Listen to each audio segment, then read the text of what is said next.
Governor కోట MLC ఎన్నికల ఉత్కంఠకు తెరపడింది. తెలంగాణ జనసమితి అధినేత professor Kodandaram, విద్యాసంస్థల అధినేత అమీర్ అలీ ఖాన్ పేర్లను గవర్నర్ తమిళిసై ఓకే చేశారు. ఈ మేరకు గవర్నర్ కార్యాలయం నుంచి అధికారిక సమాచారం వచ్చింది.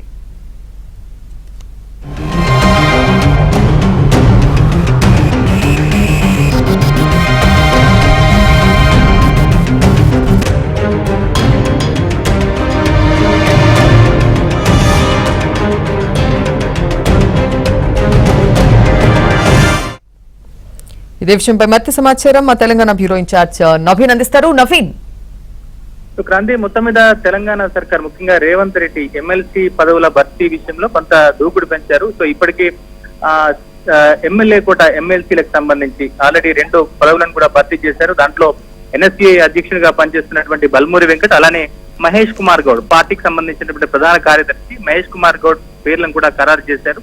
సో మిగిలినటువంటి 2 ఏదైతే గవర్నర్ కోట ఎమ్మెల్సీలుగా ఉన్నాయో, సో ఈ అంశానికి సంబంధించి గడిచిన ప్రభుత్వం నుంచి కూడా ఒక వివాదం అయితే కొనసాగుతూ ఉంది. ఎందుకంటే గతంలో పాడి కౌశిక్ రెడ్డి, ఇప్పుడు ప్రస్తుతం హుజురాబాద్ ఎమ్మెల్యేగా ఉన్నటువంటి పాడి కౌశిక్ రెడ్డిని సో అప్పటి తెలంగాణ సర్కార్ ఆయన్ను గవర్నర్ కోటాలో నామినేట్ చేసి అనుమతి కోసం గవర్నర్ కార్యాలయానికి పంపించింది. అయితే గవర్నర్ కోట ఎమ్మెల్సీలు అనేటువంటివి సేవా రంగాల్లో పనిచేసేటువంటి వ్యక్తులు కానీ లేదా ఇతరత్ర ప్రముఖులకు మాత్రమే గవర్నర్ కోటాలో ఎమ్మెల్సీలుగా గవర్నర్ అనుమతిస్తుంది. అయితే రాజకీయాల్లో ఉన్నటువంటి వ్యక్తులకు ఎట్టి పరిస్థితుల్లో కూడా అనుమతి ఇచ్చేది లేదని చెప్పేసి గవర్నర్ తేల్చి చెప్పడంతో సో ఆయన పాడి కౌశిక్ రెడ్డి అభ్యర్థిత్వం కూడా రద్దు చేశారు. అంటే గవర్నర్ యాక్సెప్ట్ చేయలేదు. సో ఆ తర్వాత కూడా తెలంగాణ అప్పటి కేసీఆర్ సర్కార్ దాసోజు శ్రవణ్ అలానే పూర సత్యనారాయణ పేరు, ఇద్దరి పేర్లను కూడా పరిశీలించాల్సిందిగా కేబినెట్ తీర్మానం చేసి పంపించినప్పటికీ కూడా వాళ్ళ పేర్లను కూడా గవర్నర్ రిజెక్ట్ చేశారు. సో ఇప్పుడు తెలంగాణ రేవంత్ రెడ్డి సర్కార్ అధికారంలోకి వచ్చిన తర్వాత సో ఈ 2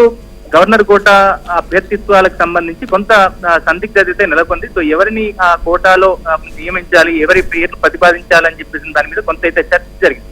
సో ఎట్టకేలకు 2 రోజుల క్రితం ఒక కేబినెట్ రోడ్ రూపంలో 2 పేర్లను రేవంత్ రెడ్డి సర్కార్ గవర్నర్ కార్యాలయానికి పంపించింది. సో దాంట్లో తెలంగాణ జేఏసీ చైర్మన్ గా గతంలో పనిచేసి ఇప్పుడు తెలంగాణ జనసమితి అధ్యక్షునిగా ఉన్నటువంటి ప్రొఫెసర్ కోదండరాం పేరును, అలానే ఒక పత్రికా సంస్థకు సంబంధించినటువంటి ఎడిటర్ అమీర్ అలీ ఖాన్ పేరును తెలంగాణ సర్కార్ రాజ్భవన్ కు పంపించింది క్యాబినెట్ నోట్ రూపంలో.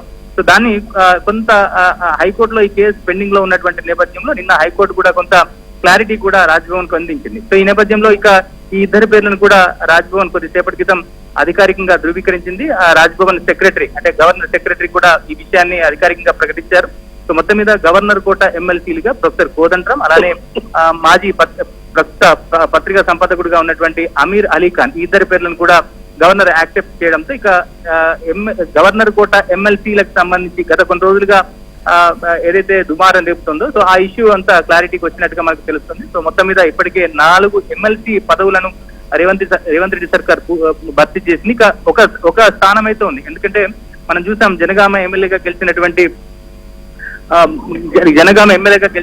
దానికి సంబంధించి ఇప్పటికీ అది కొంత గందరగోళంలో ఉంది. సో దానికి సంబంధించి కూడా నేడు రేపు నోటిఫికేషన్ వచ్చేటువంటి అవకాశాలు అయితే కనిపిస్తున్నాయి.